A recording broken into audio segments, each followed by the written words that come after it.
Y'all, y'all, y'all ready for this? Yeah.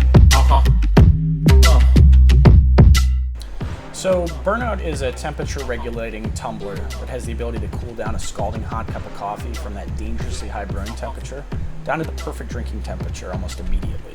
And it has the ability to hold it there almost all day. It does this through a process called phase change. And the way that works is that we have a material that we put in here called heat absorb that will essentially melt when it's exposed to a high temperature like that of hot coffee.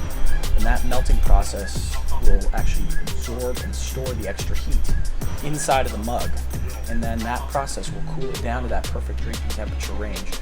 And then once it hits that range, it'll start releasing that stored heat back into the coffee to maintain that perfect temperature all day, ensuring that you'll never burn your mouth again, nor will you have to reheat your coffee.